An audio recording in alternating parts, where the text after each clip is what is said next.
狮子与老虎究竟谁才是食肉动物界的霸主？你见过可以单独猎杀鲸鱼的陆地动物吗？顾名思义，食肉动物多数都是专靠猎杀其他动物为生的野兽。这类动物的共同点往往都具备尖锐有力的牙齿以及凶猛残忍的性情，它们对我们人类来说是相当危险且致命的。这些野兽遍布世界各地，生活在各种极端危险的环境中。今天这期视频，黑土就给各位领导找出了陆地上现存最强悍的10种食肉野兽，带各位领导一起了解一下这些顶级掠食者。大家好，我是黑土，喜欢这类视频的领导，劳烦您帮忙点个赞支持一下，记得长按点赞3秒，给黑土个霸气鼓励，谢谢。第10个，北美灰狼。你知道吗？这种狼在动物界除了人类几乎没有天敌。你可能很难相信，狼作为一个犬科动物，无论从体型或者凶猛程度，它们都要低于一些大型的猫科动物，为什么会没有天敌呢？其实主要原因就得益于狼群的严格制度。生活在北美地区的灰狼几乎是所有狼亚种中体型最大的，同样也是最凶猛的。在这里，它们巅峰时期的狼群数量最高可以高达一群35只一起活动，它们几乎是北美洲最强大的掠食性动物群之一。要知道，一只成年的北美灰狼体长全长最长可达2米，体重最重甚至可以接近200斤。除了这些，它们还拥有高达360多斤的咬合力。整体来看，一只独狼的战斗力似乎并不太突出，但有一点千万不要忽略了，狼是一种非常聪明且狡猾的动物，性情凶猛好斗，并且它们属于群居动物，无论是捕猎还是守卫领地，它们都是群体出动。再加上狼群拥有非常严厉的等级制度，在面对敌人或者大型猎物的时候，它们并不会一头撞上去胡乱撕咬，而是会选择配合狼群，利用包抄或者轮流作战的方式对猎物进行捕杀。也正是因为狼群的这种独特的作战方式，使得绝大多数的野生动物对狼群都有了畏惧的心理。在北美地区，灰狼其实与狮子老虎一样，属于当地最顶级的掠食者。第9个，美洲狮。美洲狮是美洲大陆第2大猫科动物，它们的体长全长可达 2.4 米，最大体重也接近200斤。这个家伙虽然叫美洲狮，但它与狮子的关系并不大。美洲狮属于猫亚科，而狮子属于豹亚科。虽然两者同属于猫科动物，但是由于亚科不同，种类也就不同。美洲狮与老虎一样，是一种善于伏击的捕食者，它们的体型不大，但是武功高强。美洲狮可以猎杀很多比它自己体型大的猎物，并且大多数食物来源都是有蹄类动物，像一些麋鹿、大角羊甚至驼鹿，美洲狮都可以独自将其猎杀。它们属于一种超级肉食性动物，几乎超过1半以上的食物都是其他动物的肉，是一个典型的嗜血猛兽。对了，之所以说这个家伙的武功高强，主要就是它们出色的跳跃能力。美洲狮是一种速度非常快的掠食者，它们有着长长的身体和强劲有力的腿。这个家伙向上一跃，最高可达5米以上，水平向前跳跃，一次就可以跳到12米开外。也就是说，距离它们20米以内的猎物，美洲狮只需奋力跳跃2次就可以达到猎物面前，并且它们还可以以每小时80公里的速度奔跑，身体素质那家伙是相当强悍。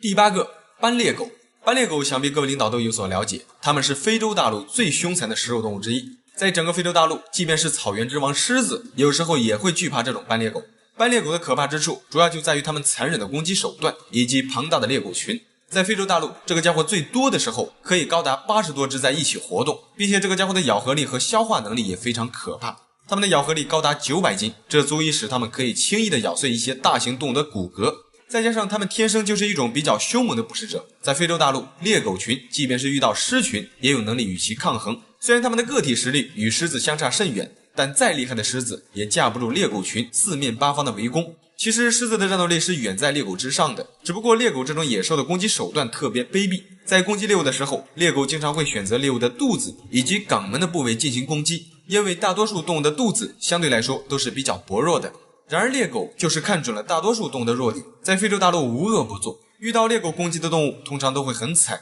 因为被猎狗捕获的猎物一般连渣都不剩，它们会连皮带骨头的将整个猎物吃掉，非常残忍。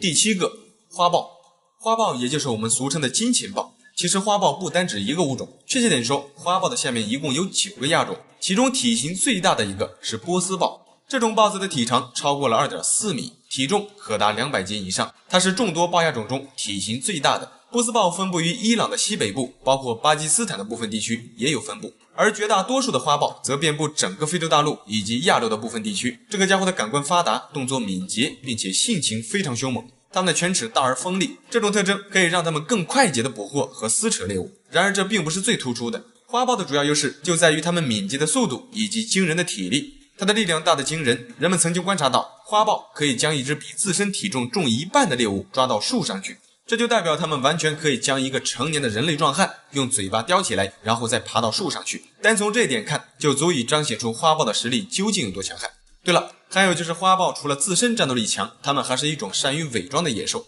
在野外，花豹如果趴在树丛中不仔细观察，是很难轻易的发现它们的。再加上它们的跳跃能力也很强，一跃可达6米高，水平向前可达12米远。综合来看，花豹的实力那家伙是相当强悍的。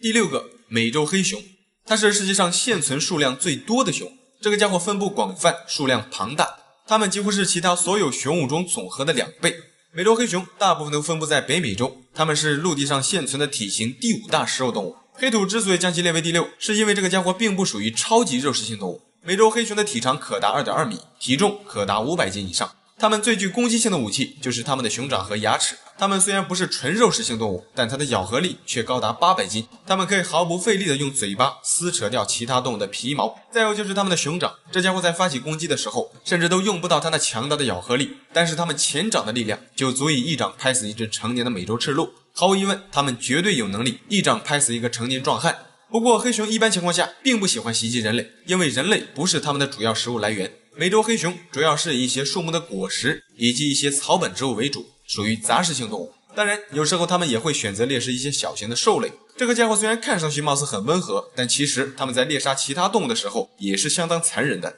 美洲黑熊在吃肉的时候会将猎物活活撕开，然后再开始进食，那家伙相当残忍。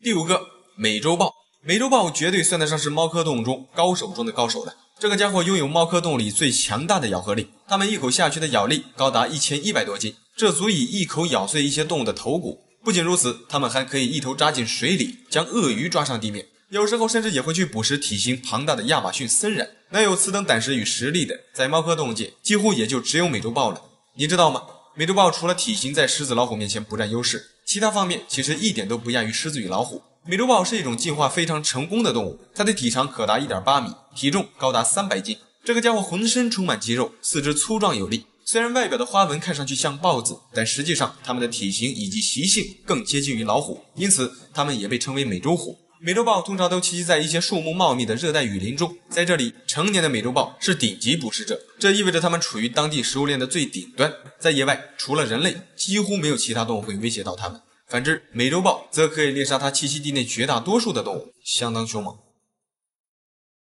好，第4个，非洲狮。非洲狮是非洲大陆最大的猫科动物，成年的非洲狮平均体重都在400到500斤，体长全长可达3米以上。在非洲大陆，狮子属于顶级掠食者，几乎没有其他动物可以威胁到它们。唯一能让狮子紧张起来的只有斑鬣狗，不过斑鬣狗通常只会攻击年老或者落单的狮子，一般情况下很少会与狮群正面对抗。狮子属于一种超级肉食性动物，它们能够在处处充满危险的非洲大陆生存下去，那绝对是有一定的实力的。近些年一提起狮子，很多人会拿老虎与狮子做对比，大多数人会认为老虎要比狮子更厉害。其实这个答案并不是绝对的，狮子在身体对比上确实比不过老虎，无论是从体型还是敏捷度。从数据上来看，老虎确实比狮子更强，但有一点千万不要忽略了，那就是狮子是群居动物，而老虎是独居的。在非洲大陆，狮子能杀死的大型猎物，老虎就不一定行了。反之，两者如果真的在野外碰到，你觉得谁更占上风呢？不过今天我们主要以个体战斗力排名，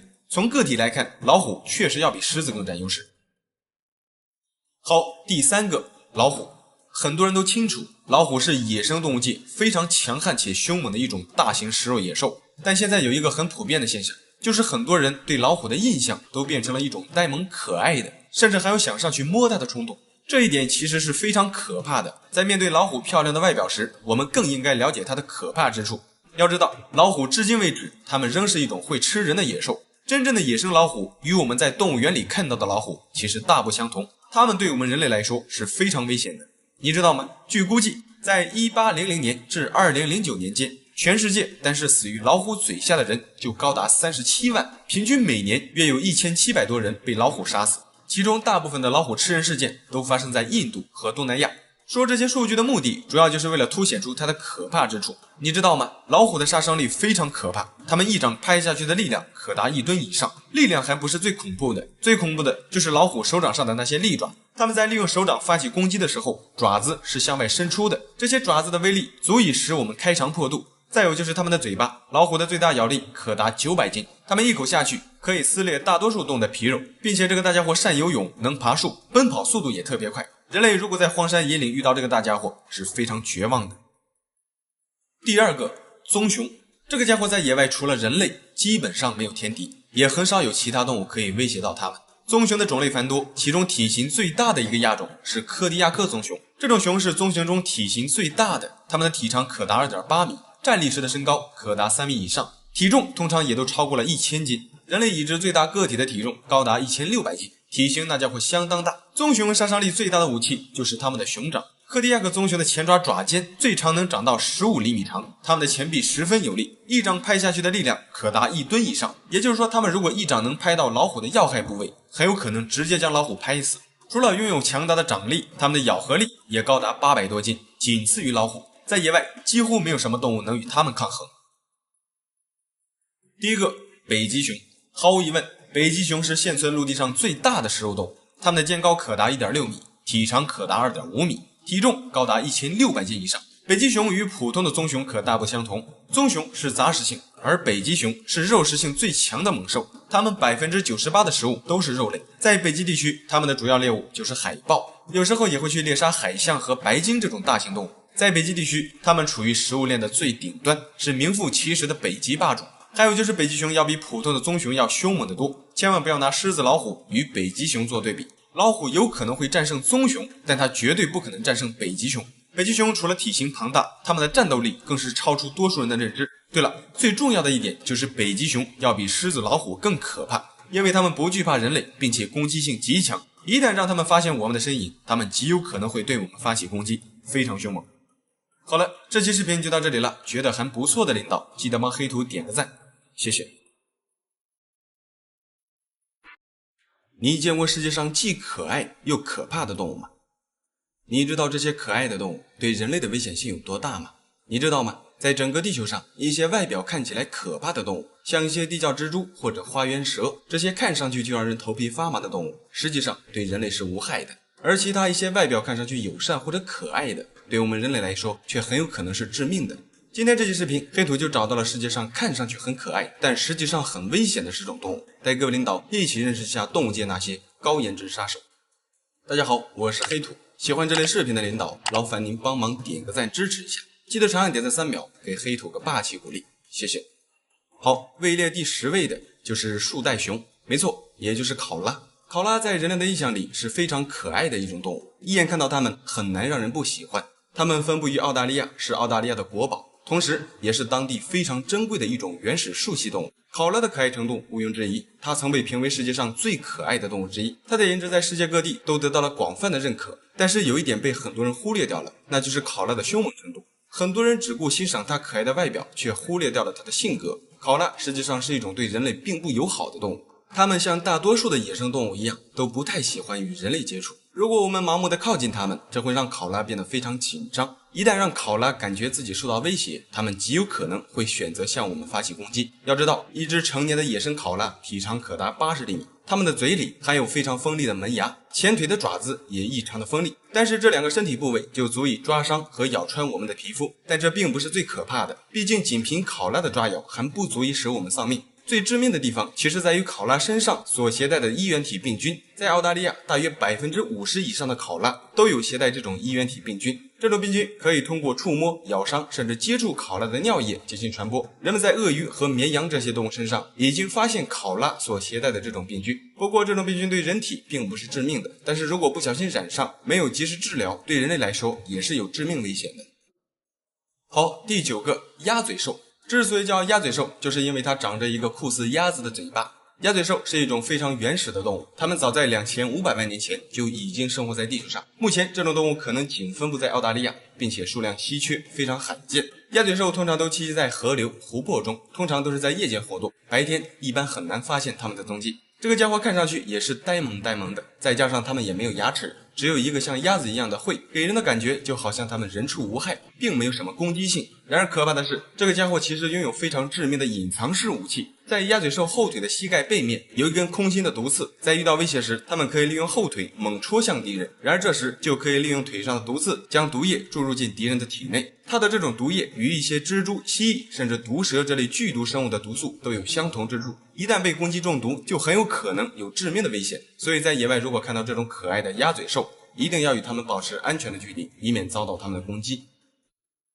好，第8个代换，它的另一个名字叫塔斯马尼亚恶魔，单听这个名字就足以彰显出这个家伙的可怕程度。代换的体型只有小狗那么大，它的体长在80厘米左右，体重也就在20斤左右，整体并不算太大，但它们的肌肉异常发达，撕咬能力极强，并且异常凶猛。它们分布于澳大利亚的塔斯马尼亚州，经常出没于一些灌木丛林中，主要靠捕食昆虫、蛇以及鼠类动物。它们的进食方式与斑鬣狗很像，在获得猎物后，代换通常都会将整个猎物吃掉，包括皮毛和骨头。它们拥有非常发达的下颚，体型不大，咬合力却极强。如果不小心被它们狠狠咬上一口，很有可能会直接咬裂我们的骨头，非常危险。不过大多数情况下，代换都不会主动袭击人类，只有当他们感觉自己受到威胁时，才有可能向我们发起攻击，特别危险。好，第7个澳洲野犬。在澳大利亚的野外会有一种看上去酷似家犬的狗，它们的外貌与普通家犬非常接近，但却不是家犬，这就是它们的危险所在。澳洲野犬属于野生动物，关于它们的起源至今仍有很多争议。澳洲野犬是一种体型中等大小的犬科动物，它们的体长接近1米，肩高可达60厘米以上，毋庸置疑，它们的战斗力碾压大多数的家犬。这种狗动作敏捷，速度和耐力都极其优秀，当然它们也非常凶猛，对于人类来说是极具危险性的。它们除了外貌与家犬相似，其生活习性与大多数的野生野狗一样，在野外它们会猎杀袋鼠、绵羊甚至小牛。捕猎的时候，它们会由3到12只组成的野狗群对猎物进行多方位进攻，直到将猎物撕咬致死，非常凶猛。如果在澳大利亚的野外遇到这种狗，千万不要大意，在不确定它们究竟是不是家犬的情况下，一定要与它们保持安全的距离。好，第6个箭毒蛙，这是一种原产于热带中美洲和南美洲的一种青蛙，它们的体型不大，颜色鲜艳，比起其他的青蛙要显得格外突出，更漂亮。不过即便它们再漂亮，也很难掩盖出这家伙的危险性。我们都知道，漂亮与鲜艳完全是两个概念，这种青蛙更确切点说，应该属于非常鲜艳的一种。颜色越是鲜艳的动物，可能毒性也就越大。确实，箭毒蛙鲜艳的外表下，确实是一个携带剧毒的可怕生物。这家伙的毒性极强，它们的皮肤表层会向外分泌出一种毒素，也就是说，触碰到它们就很有可能会中毒。其中毒性最强的一种箭毒蛙是金黄色的，这家伙的毒性极强，其一只个体所携带的毒素就足以杀死10到20个成年人类，非常危险。对了，还有就是它们的毒性强度是根据它们平时吃的东西而改变的。一些野生箭毒蛙的毒素来源是捕食当地的某种蚂蚁和狮子以及一些植物所转化而来的，也就是说箭毒蛙本身是没有毒性的。由于它们在野外经常会吃一些携带毒素的食物，才会导致它们的体内会向外分泌出这种剧毒毒液。通常人工饲养的箭毒蛙是没有毒的。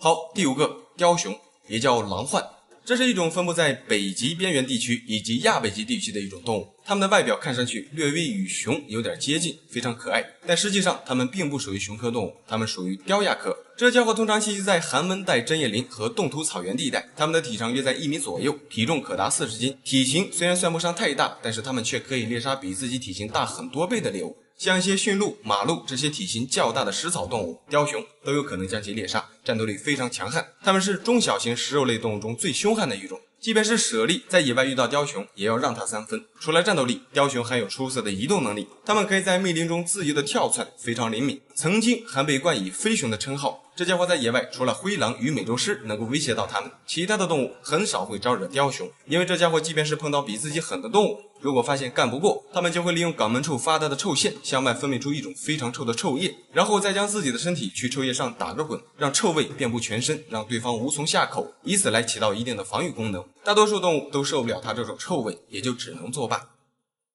好，第4个大熊猫，没错，它也是具有危险性的可爱动物。虽然它们大部分食物都是以竹子为主，给人一种它们是食草动物的假象，但实际上大熊猫属于食肉动物。科学家通过研究发现，熊猫的消化系统与一些牛羊不同，它们更接近于老虎这样的猛兽。如果从消化系统来看，它们就是典型的食肉动物。它们之所以吃竹子，是因为获取的途径相对容易，而且可以完全不用担心饿肚子。再加上竹笋的口感良好，也更容易消化。生活在四川，一年中的大部分时间几乎都不用担心吃的问题。渐渐的，它们就转变为以素食为主的动物。另外就是虽然是吃素食，但这并不代表它们与牛羊一样温顺。永远要记住一点，大熊猫是熊，并不是猫。它们有剖腹刀一样锋利的爪子，以及足以伤我们性命的咬力。它们要比大多数的成年人要强壮得多。如果在熊猫面前一个错误的举动，让它们感觉自己受到威胁，这极有可能会遭到熊猫的攻击。对了，这只是针对圈养的大熊猫，如果是野生的大熊猫，那就更危险了。野生大熊猫与圈养的大不相同，它们的警觉性与攻击性都要胜过圈养的大熊猫。如果在野外碰到它们，对人类来说是极其危险的。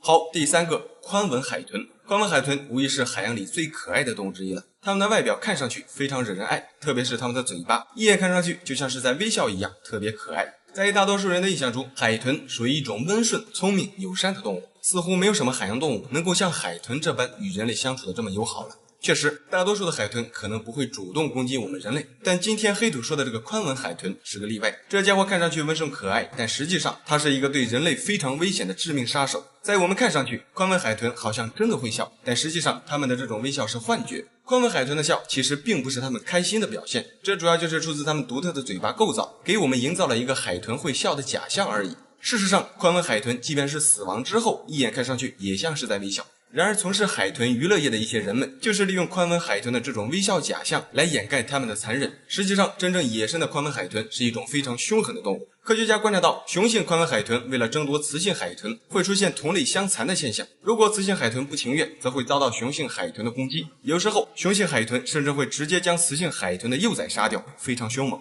要知道，宽吻海豚可是海洋里的顶级捕食者，它们有时候甚至都能够杀死鲨鱼，更何况我们人类。其实我们能见到的绝大多数海豚都是人工饲养的，真正野生的宽吻海豚其实是一种非常危险的动物，千万不要被它们的外表所迷惑了。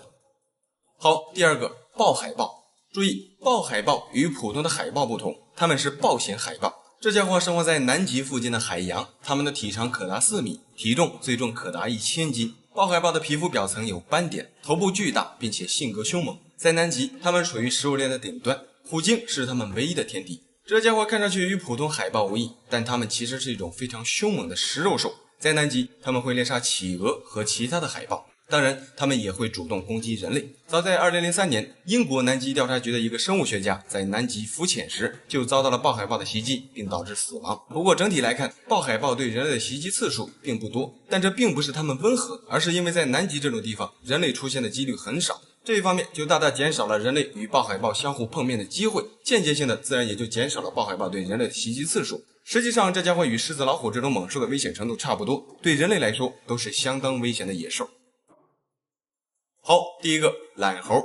这个家伙的可爱程度，黑土就不过多的描述了。大眼睛、小嘴巴，极其惹人喜爱，整个外形看起来相当哇塞。但遗憾的是，这家伙是个剧毒生物，它们的身上带有剧毒，对人类有致命的威胁。在懒猴的腋窝下有一个腺体，这里会向外分泌出一种毒素。本身这种毒素毒性并不是很强，但当懒猴用自己的舌头舔腋窝下分泌出来的毒素时，它们口中的唾液就会与腋窝下的毒素相结合，形成剧毒。这种剧毒在他们的嘴里会被涂满全齿，当向敌人发起攻击的时候，一口咬上去就可以将毒素注入进敌人的体内。如果中毒者没有及时得到治疗，很有可能会有致命的危险。不过他们通常并不会主动攻击人类。懒猴其实是属于一种比较害羞的动物，也正是因此才会让很多人放下戒备，想要上前抚摸这个小可爱，而在这时就很有可能遭到他们的叮咬，非常危险。在野外如果遇到这个小可爱，一定要远离他们，千万不要好奇上前抚摸。好了，这期视频就到这里了，觉得还不错的领导记得帮黑土点个赞，谢谢。你知道乌龟究竟能活多久吗？你见过世界上体型最大的乌龟吗？俗话说1000年的王八，万年的龟。那么龟鳖类动物真的可以活到上千年吗？你知道吗？龟鳖类动物其实早在大约2亿多年前就已经以目前这种形式生存在地球上了。它们是地球上现存最古老的一种爬行动物。至于它们的寿命究竟能有多长，至今为止人们仍没有一个确切的定论。主要原因就是这个家伙的寿命。你知道吗？在整个地球上，其实有很多种体型巨大的龟类，至今为止，它们究竟活了多少年，人们其实根本无从得知。我们只能通过一些零散的资料去估计它们的大概年龄。因为想要知道这些大家伙的确切年龄，即便用尽我们一生的时间，都够呛能得出精确的答案。今天这期视频，黑土给各位领导找出了世界上现存的10种体型最大的龟鳖类动物，带各位领导一起认识一下这些巨型龟。大家好，我是黑土，喜欢这类视频的领导，劳烦您帮忙点个赞支持一下，记得长按点赞3秒，给黑土个霸气鼓励，谢谢。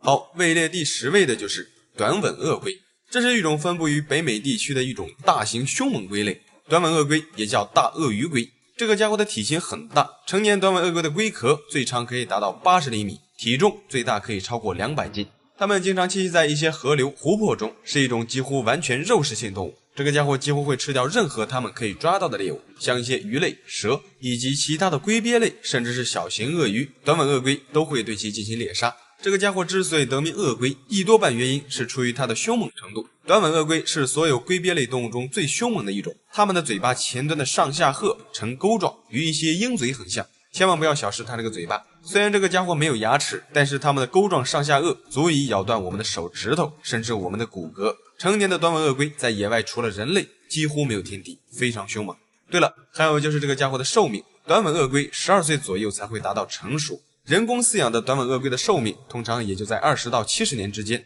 然而纯野生的寿命仍未得知。不过一些动物学家估计，它们可能够活到200岁。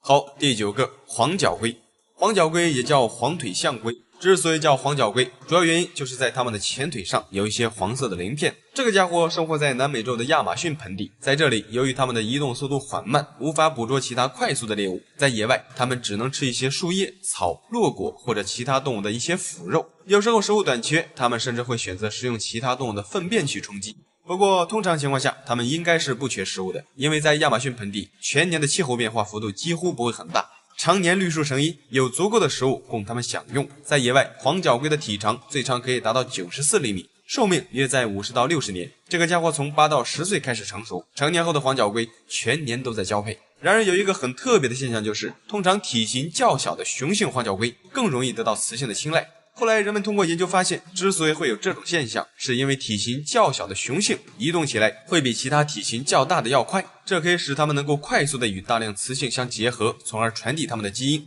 对了，还有就是这种黄角龟从出生起就会自食其力，因为它们的父母并不会照顾它们长大。由于移动缓慢，几乎没有攻击性，在亚马逊地区，这个家伙面临最大的威胁就是人类。在当地，黄角龟被人类大量捕杀，被运到南美作为美味出售。好，第8个豹龟。豹龟是世界上第4大陆龟，成年豹龟的体长最长可达1米，不过通常情况下，它们的体长约在70厘米左右，1米长的很罕见。豹龟也叫豹纹陆龟，这个家伙大多数都分布在撒哈拉以南的非洲，它们与猎狗生活在同一区域。豹龟最明显的特征就是身上那些黑色斑点以及条纹，再有就是它们的龟壳通常都比较高，看上去后背像是隆起一样。这个家伙是草食性龟类，在非洲它们主要是以一些草本植物为食，不过有时候它们也会去啃食一些动物的骨头以及猎狗的粪便。吃这些东西的主要原因是为了从中获取自身骨骼发育所必需的钙，还有就是它们之所以会选择食用猎狗的粪便，是因为猎狗这个家伙是一种吃肉不吐骨头的动物，在它们的粪便内会有许多骨骼残渣，豹龟食用起来会更方便。我们都清楚，猎狗是非洲大陆的清道夫，然而豹龟则是非洲大陆的种子传播源。豹龟在吃植物的时候，一些植物种子进到豹龟的肚子里，可以未经消化就通过它的肠道，然而等到排泄出去之后，就可以将种子传播到它的活动区域，使得植物可以扩散生长。对了，还有就是豹龟的寿命可以活到80到100年左右，成年的豹龟在非洲大陆几乎没有天敌。好，第7个苏卡达陆龟，它是整个非洲大陆体型最大的陆龟，这个家伙的体长可达83厘米，体重约在200斤左右。它们生活在非洲南部的边缘地区，通常都栖息在一些稀树草原、沙漠边缘或一些干燥的大草原等等一些比较炎热干旱的地区。由于天气炎热，缺乏水源，因此使得苏卡达陆龟不得不采取夏眠的方式去维持生存。没错，就是夏眠。很多领导可能都了解动物们冬眠，很少听说过有夏眠这一说，但在这里夏眠确实存在。在这种干旱的地区，苏卡达陆龟为了躲避高温以及保留住体内的水分，每当到了一天中最热的时候，它们就会在地下挖掘洞穴去躲避日晒。如果遇到长期干旱的天气时，它们则会钻进自己挖的洞穴中停止活动，等到旱季过去，雨季来临的时候才会出洞觅食。对了，还有就是它们的夏眠期间的食物。在野外，苏卡达陆龟挖的洞穴通常都很深，有时候甚至会深达10几米。在这个深度内的土壤相对湿润，夏眠期间它们会在自己的洞穴周围排泄它们的粪便。如果洞穴周围的土壤保持湿润，像平时吃的一些草和多肉植物的种子则会随着它们的粪便排到洞穴周围，从而继续生长，以供它们食用。即便在这种极端炎热恶劣的环境下，它们仍能够找到生存的办法，寿命更是可以达到70岁以上，求生手段相当哇塞。好，第6个，玳瑁。确切点说，它应该叫玳瑁海龟，这是一种极度濒危的海龟。它们生活在热带珊瑚礁中，通常都栖息在海下18米左右的深度活动。玳瑁海龟的体长可达 1.1 米以上，体重可达230斤以上。它们是海洋中一种携带毒素的海龟。不过它与其他的剧毒动物不同的是，玳瑁并不会主动向外输出毒液，它们身上的毒主要就是它们身上的肉有毒。主要原因就是这个家伙超过 50% 的食物来源都是以一些海绵以及一些水母和刺胞动物为主，它们吃的这些东西中有很多本身就携带剧毒，这种剧毒对很多动物都是致命的，但玳瑁却不以为然，它们具有很强的抗毒能力和抵抗力。这些剧毒生物它们吃下去并不会导致中毒，由于经常食用这些剧毒生物，渐渐的玳瑁海龟的肉中也就有了相当水平的毒性，这对于它们来说其实是一件好事，因为自身携带毒素，多多少少都能够替自己抵挡一部分掠食者的袭击。还有就是这个家伙几乎没有什么主要的天敌，除了鲨鱼和湾鳄有时候会威胁到它们，大多数海洋生物不会去选择猎杀这个硬菜。再有玳瑁的性情也是异常凶猛的，它们的双颚十分有力，可以轻易的咬碎一些贝壳等等一些坚硬的生物，相当凶猛。好，第5个，亚达伯拉象龟。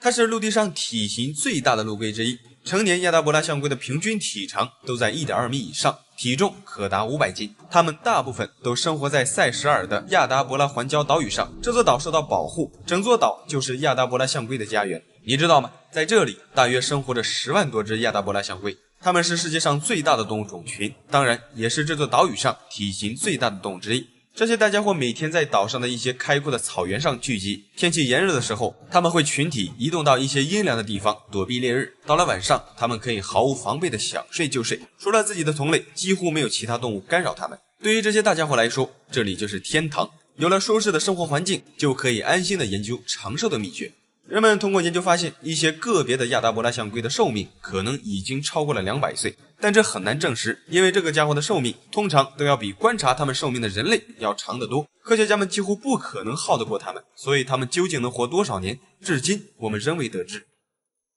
好，第4个，加拉帕戈斯象龟。它是地球上目前人类已知现存体型最大的陆龟物种，这个家伙的平均体长都在 1.2 米以上，体重可达700斤以上。它们仅分布于南美洲的加拉帕戈斯群岛，然而加拉帕戈斯群岛共有14个岛屿，由于每座岛屿上的生态环境都各有差异，所以导致各个岛上的加拉帕戈斯象龟形态不一，因此人们把这些个大家伙分为14个不同的亚种，总之统称加拉帕戈斯象龟。这个大家伙看上去虽然比较威猛，但其实是一个相当笨重的龟类。加拉帕戈斯象龟一天需要花掉8到9个小时的时间去觅食，大多数都在清晨开始出发，到了傍晚休息。在这期间，它们每小时只能够移动260米，行动非常缓慢。这个家伙是食草动物，它们主要以一些仙人掌、树叶以及一些浆果为主食。由于它们的食物含大量水分，因此它们可以在没有水或没有食物的情况下存活超过6个月，甚至长达1年的时间不进食。对了，还有就是它们的寿命，据人们估计可达200岁，具体的同上面一样，无从得知。好，第3个，绿海龟。它是海龟中体型最大的硬壳海龟之一，这个家伙的体长可达 1.5 米，体重最重可达600斤以上。它们遍布全世界的热带和亚热带海洋。绿海龟与大多数的海龟一样，属于杂食性动物。幼年的绿海龟通常是肉食性的，但随着年龄的增长，成年后的绿海龟渐渐的就会转换成草食性动物。之所以叫绿海龟，是因为这个家伙的生长速度相对较慢，主要原因就是因为它们缺少营养。由于长期食用海草和藻类为食，身体的脂肪逐渐就会透露出绿色，因此得名绿海龟。对了，还有就是他们的天敌，难以想象，经常杀死这个大家伙的并不是凶猛的鲨鱼，而是一些体型较小的寄生虫。在绿海龟的身上有很多种寄生虫，比如藤壶、水蛭、挑虫和线虫。这些寄生虫会导致绿海龟的肝脏和肠道感染，从而使绿海龟有致命的危险，非常可怕。好，第二个，蜥龟。蜥龟也叫红海龟，它是世界上体型最大的硬壳海龟。成年的红海龟体长可达2米以上，体重最重可达1000斤以上。它们与绿海龟一样，分布于世界各地。这个大家伙一生中的大部分时间都生活在开阔的海洋和沿海浅水区，几乎很少上岸。但即便一直隐藏在水下，也无法躲避人类的捕杀。目的就是为了猎取它们身上的肉以及它们产下的蛋。至今为止，世界上很多地方仍有很多人在食用红海龟的肉和蛋。特别是在墨西哥，海龟蛋在这里是一种很普遍的食物，并且很受当地人的喜爱。由于人类对其进行肆无忌惮的捕杀，导致这个遍布世界大部分海域的大家伙最终也被列为易危物种。不过庆幸的是，目前世界上很多地方已经将它们列为受威胁物种，并对其进行保护。好，第一个，棱皮龟，它是目前人类已知地球上所有龟边目中体型最大的龟类，它的最大体长可达3米，体重可达1吨。它是世界上第3大爬行动物，也是世界上最大的海龟物种。这个家伙之所以会长这么大，是因为它经常会吃掉大量的水母所导致的。它仅1天的时间就可以吃掉相当于自身体重大约70%的食物，食量相当的大。这个家伙在世界上很多地方还被称为吃水母机器。棱皮龟最恐怖的地方在于它们的嘴巴。当棱皮龟张开嘴巴，我们就可以看到附在它们食道内壁上的那些又大又锐利的角质皮刺。这些东西单是看上去就会让人头皮发麻，嘴里的这些刺可以帮助它们磨碎食物，从而更容易的让自己消化掉。还有就是这个大家伙虽然看上去比较强悍，但实际上它们在海洋里经常会遇到麻烦，比如大白鲨和虎鲸都会对棱皮龟进行猎杀。之所以会被这些个大家伙猎杀，是因为棱皮龟与其他的龟类不同，它的龟壳与其他的硬壳龟不同，并非纯粹的骨头。棱皮龟的龟壳硬度较弱，看上去像是一种柔软的皮革。也正是因此，大白鲨以及虎鲸这些捕食者完全可以咬得动棱皮龟的龟壳，因此这个大家伙时不时的就会遭到大白鲨的袭击。还有就是由于其生活在一些较深的水域，人们想要深入了解的难度相对较大，以至于它们的寿命究竟有多长，至今为止人类仍未得知。据估计应该超过了100年。好了，这期视频就到这里了，觉得还不错的领导记得帮黑图点个赞，谢谢。